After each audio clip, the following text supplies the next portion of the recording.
மாலைக்குள் பாம்பு என்ற தலைப்பில் தான் எழுதிய அர்த்தமுள்ள இந்து மதம் என்ற புத்தகத்தில் கவியரசர் கண்ணதாசன் கூறியிருக்கும் அற்புதமான பல தத்துவ கருத்துக்களை பற்றி தான் இந்த பதிவில் நாம் பார்க்க போகிறோம். அதை பார்க்கறதுக்கு முன்னாடி ஹாய் ஃப்ரெண்ட்ஸ், MC இளங்கோ. வணக்கம், welcome back to my channel. நீங்கள் இன்னும் நம்முடைய சேனலுக்கு சப்ஸ்கிரைப் பண்ணலைன்னா உடனே ஒரு லைக் போட்டு சப்ஸ்கிரைப் பண்ணி சப்போர்ட் பண்ணுங்க. வாங்க பதிவிற்குள் போகலாம். உலகத்தை பிரபஞ்சம் என்றது வடமொழி. பஞ்சபூதங்களின் சேர்க்கைதான் உலகமாக உருவாகி இருக்கிறது. அதனாலேயே இந்த பெயர். இந்த உலகத்தை மறந்து இதில் ஏற்படும் பற்று, பாசம், இன்பம், துன்பம் அனைத்தையுமே மறந்து இறைவனிடம் லயிப்பது எப்படி? அந்த ஞானத்தை பெறுவது எப்படி? அழகான பெண் கண்ணெதிரே தோன்றினாலும் அதில் அவள் தெரியக்கூடாது, இறைவனே தெரிய வேண்டும். கோடிக்கணக்கான ரூபாய்கள் கண்ணெதிரே கொட்டி கிடந்தாலும் அதிலே செல்வம் தெரியக்கூடாது, தெய்வமே தெரிய வேண்டும். உலகத்திலேயே உயர்ந்தது என்று கருதப்படுகிற பதவியே உனக்கு கிடைத்தாலும் அந்த பதவியின் சுகம் உனக்கு தெரியக்கூடாது, பரம்பொருளே தெரிய வேண்டும். ஒற்றார் உறவினர்கள் செத்து கிடக்கும் போது கூட அங்கே ஒரு சடலம் சாய்ந்து கிடப்பது உனக்கு தெரியக்கூடாது, தர்மதேவன் பள்ளி கொண்டிருப்பது தெரிய வேண்டும். இன்பங்களில் அவன், துன்பங்களில் அவன், பிறப்பில் அவன், இறப்பில் அவன், அங்கிங்கு எண்ணாதபடி எங்கும் பிரகாசமாய் ஆனந்தமூர்த்தியாக அவனே உன் கண்ணுக்கு தெரிய வேண்டும். இது எப்படி சாத்தியமாகும்? அழகான மான்குட்டி இறந்து போனால் உள்ளே இருக்கும் மாமிச பிண்டத்தை வெளியே தூக்கி எறிந்துவிட்டு அதை பாடம் பண்ணி வைத்துவிட வேண்டும். கல்லின் மீது மழை விழுந்தால் என்ன, வெயில் விழுந்தால் என்ன, சிலையின் மீது தண்ணீரை ஊற்றினால் என்ன, வெந்நீரை ஊற்றினால் என்ன, சலனங்களுக்கு ஆட்படாத சமநிலை அதுவே. அந்த சமநிலையில் இறைவனை காண முடியும்.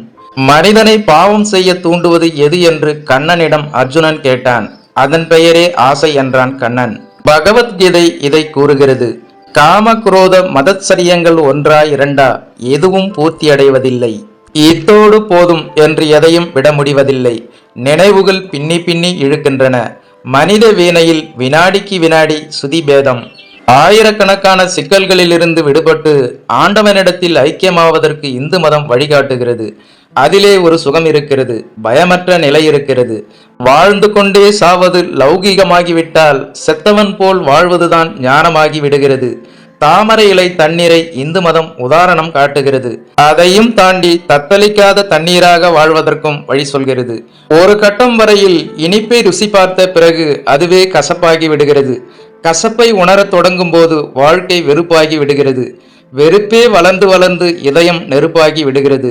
இந்த வளர்ச்சிக்கு ஆசைதான் காரணமாகி விடுகிறது. பிரபஞ்ச உணர்ச்சிகளிலிருந்து தன்னை முற்றிலும் விலக்கி கொண்டு சாவை கண்டு அழாமலும் பிறப்பை கண்டு மகிழாமலும் ஞான யோக நிர்விகல்ப சமாதி அடைவதில் ஒரு சுகம் இருக்கிறது. இந்த பூமியில் வாழ்ந்து கொண்டே இந்த பூமியின் நிகழ்ச்சிகளுக்கு ஆட்படாமல் எப்படி இருப்பது என்று கேட்பீர்கள். அதைத்தான் சொல்ல வருகிறேன். சில நாட்களுக்கு முன் பாதி முடிந்த தெலுங்கு படம் ஒன்றை பார்த்தேன். அதன் பெயர் சீதா கல்யாணம். திரையில் சீதை காட்சியளித்தாலோ இல்லையோ என் நினைவு கம்பராமாயணத்திற்கு தாவிவிட்டது. பிறகு படத்தில் என்ன காட்சிகள் வந்தன என்பது எனக்கு நினைவில்லை. கண்கள் திரையையே பார்த்து கொண்டிருந்தன. ஆனால் இதயமோ கம்பராமாயணத்தின் மிதிலை காட்சி படலத்தை ஞாபகப்படுத்தி கொண்டிருந்தது. மீண்டும் அதை இழுத்து வந்து படத்திலேயே நிறுத்துவது எனக்கு சிரமமாகத்தான் இருந்தது. அங்கே ஒரு நிகழ்ச்சியில் லயித்த மனம் அடுத்தடுத்த நிகழ்ச்சிகளை கண்டும் காணாமல் இருந்துவிட்டது. லயித்து நிற்பது ஒரு வகை சித்த பிரமையே. இறைவனிடத்தில் லயித்து நின்றுவிட்டால் பிரபஞ்சத்தின் சகல நிகழ்ச்சிகளில் இருந்தும் நாம் விடுபட்டு விடுகிறோம். காஞ்சி பெரியவர்களின் கருத்துக்களை திரட்டி தெய்வத்தின் குரல் என்று ஒரு புத்தகத்தை 900 பக்கங்களில் வானதி பதிப்பகம் வெளியிட்டிருக்கிறது. அதில் உள்ள பெரியவர்களின் கருத்து ஒன்றை முழுமையாக இங்கே தந்தால் உங்களுக்கு விவரம் புரியும். எந்த வரியையும் விளக்க முடியாதபடி அந்த கட்டுரை அமைந்திருக்கிறது. கண்ணனும் சொன்னான், கம்பனும் சொன்னான் என்பது அந்த கட்டுரையின் தலைப்பு. அந்த சிறிய கட்டுரையை அப்படியே தருகிறேன். ஆத்மாதான் எல்லாவற்றுக்கும் ஆதாரம். ஆனால் அதுவே அவற்றை கடந்திருக்கிறது என்றால் அது எப்படி என்று தோன்றுகிறது. குழப்பமாய் இருக்கிறது. ஸ்ரீ கிருஷ்ண பரமாத்மா கீதையில் இம்மாதிரி பல தினசாக குழப்பி பிறகு ஒரே அடியாக தெல்ல தெளிவாக பண்ணிவிடுவார். நான் எல்லா பொருட்களிலும் இருக்கிறேன், எல்லா பொருட்களும் என்னிடம் இருக்கின்றன என்று கீதையில் ஓரிடத்தில் ஸ்ரீ கிருஷ்ண பகவான் கூறுகிறார். எல்லா பொருட்களும் இவரிடம் இருக்கின்றன என்றால் இவர்தான் அவற்றுக்கெல்லாம் ஆதாரமான ஆத்மா என்றாகும். ஆனால் எல்லா பொருட்களிலும் இவர் இருக்கிறார் என்றால் அவைதான் அவருக்கு ஆதாரம் என்றாகும். இதில் எது சரி என்ற குழப்பம் ஏற்படலாம். சுவாமி அல்லது ஆத்மாவே எல்லாவற்றிற்கும் ஆதாரம் என்பதுதான் சரி. அவர் எல்லாவற்றுள்ளும் இருக்கிறார் என்பதால் அவை இவரை தாங்குகின்றன என்று ஆகாது. இவரால் தான் அவற்றுக்கு உருவமும் உயிரும். இவர் இல்லாமல் அவை இல்லை. எனவே அவை இவருக்கு ஆதாரம் அல்ல. இவர்தான் சகலத்தையும் ஆட்டி படைப்பவர். இதை ஸ்ரீ கிருஷ்ணனே தெளிவாக சொல்கிறார். பொம்மலாட்ட பொம்மை மாதிரிதான் சகல பிராணிகளும்.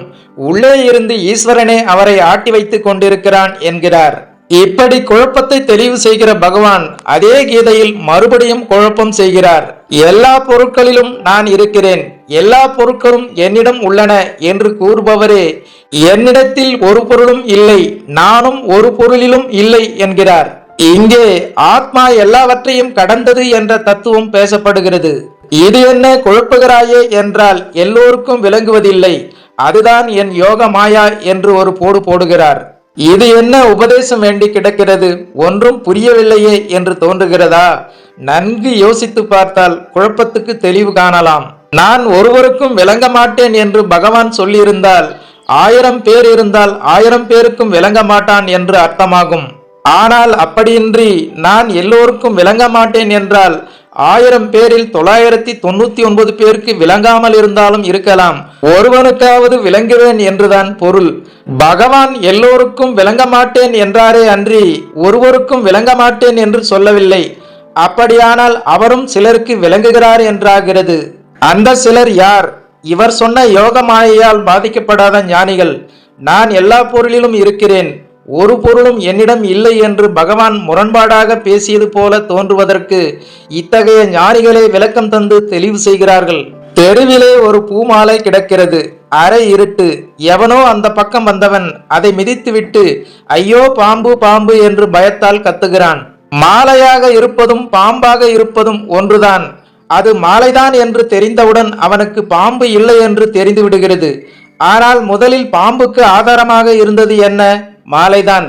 மாலையை பாம்பு என எண்ணுவது போல் அஞ்ஞானிகள் ஒன்றேயான பிரம்மத்தை பலவான பிரபஞ்சமாக பார்த்து மயங்குகிறார்கள். இந்த பிரபஞ்சத்துக்கு ஆதாரம் பிரம்மம்தான். இந்த பிரபஞ்சத்துக்குள் நான் இருக்கிறேன், பிரபஞ்சம் என்னிடத்தில் இருக்கிறது என்று சொன்னால் என்ன அர்த்தம்? மாலைக்குள் தான் பாம்பு இருக்கிறது, பாம்புக்குள் தான் மாலை இருக்கிறது என்பது எப்படியோ அப்படித்தான். இரண்டும் உண்மைதானே? பாம்பு என்று அலறியவனுக்கு பாம்பு மாலையை தனக்குள் விழுங்கிவிட்டது. அவன் பார்வையில் ஆதாரமாக இருப்பது பாம்பு. அஞ்ஞானம் நீங்கி இது மாலைதான் என்று உணர்ந்து கொண்டவனுக்கு மாலை பாம்பை தனக்குள் மறைத்து விடுகிறது. மாலைதான் ஆதாரம் என்று தெரிகிறது. மாயையினால் மூடப்படும் பிரபஞ்சத்தை சத்தியம் என்று பார்த்தாலும் பிரபஞ்சத்துக்கு ஆதாரமாக இருந்து தாங்குபவன் ஈஸ்வரன் தான். பிரபஞ்ச தோற்றத்தை ஞானத்தினால் விளக்கியவனுக்கு ஈஸ்வரனே எல்லாமாய் தானுமாய் தோன்றுகிறான். ஈஸ்வரனை தவிர வெறும் தோற்றமாக கூட பிரபஞ்சம் என்று எதுவுமே ஞானியின் நிர்வகல்ப சமாதியில் தெரியாது. பிரபஞ்சம் என்றே ஒன்று இல்லாத போது அது ஈஸ்வரனிடத்தில் இருப்பதாகவோ அல்லது ஈஸ்வரன் அதனுள் இருப்பதாகவோ சொல்வது அபத்தம்தானே. அஞ்ஞான தசையில் உடம்பு, பிராணன், மனசு, அறிவு என்றெல்லாம் தெரிகின்றன. ஞானம் வந்தால் ஆத்மானந்தம் புரிகிற போது இது எதுவுமே இல்லைதான். இது எல்லாவற்றையும் கடந்துதான் அந்த நிலை வருகிறது. இதனால்தான் ஸ்ரீ கிருஷ்ண பகவான் முடிந்த முடிவான ஞான நிலையில் நின்று என்னிடத்திலும் பொருள்கள் இல்லை, நானும் பொருள்களிடத்தில் இல்லை என்று கூறிவிட்டார். எவனோ அஞ்ஞானி மாலையை பாம்பாக நினைத்தான் என்பதால் உண்மையிலேயே ஒரு பாம்பு மாலைக்குள் இருந்ததாகவோ அல்லது பாம்புக்குள் மாலை இருந்ததாகவோ சொல்லலாமோ? கம்பர் சுந்தரகாண்டத்தில் இதைதான் சொல்கிறார். அலங்கல் என்றால் மாலை, அரவு என்றால் பாம்பு. அலங்கலில் தோன்றும் பொய்மை அரவு, மாலையில் தோன்றும் பாம்பு என்ற பொய்யான எண்ணம். இதுபோல பஞ்சபூதங்கள் ஒன்று சேர்ந்து பொய்யான பிரபஞ்சம் என்ற வீக்கம் மயக்குகிறது. அது யாரை கண்டு விலகி போய் மாலையான ஈஸ்வரன் மட்டும் தெரியுமோ அவர்தான் ராமச்சந்திர மூர்த்தி என்றார் கம்பர். இவ்வாறு மாலைக்குள் பாம்பு என்ற தலைப்பில் தான் எழுதிய அர்த்தமுள்ள இந்து மதம் என்ற புத்தகத்தில் கவியரசர் கண்ணதாசன் கூறியிருக்கும் இந்த ஒரு சுவாரஸ்யமான தத்துவ கருத்துக்களை பற்றி நீங்கள் என்ன நினைக்கிறீர்கள் என்ற உங்களோட கருத்துக்களை மறக்காம கமெண்ட்ல பதிவிடுங்க. மேலும் அர்த்தமுள்ள இந்து மதம் என்ற புத்தகத்தின் அடுத்த பதிவில் சந்திக்கலாம். அதுவரை உங்களிடமிருந்து விடைபெறுவது ஐம் சி இளங்கோ. நன்றி, வணக்கம், வாழ்க தமிழ்.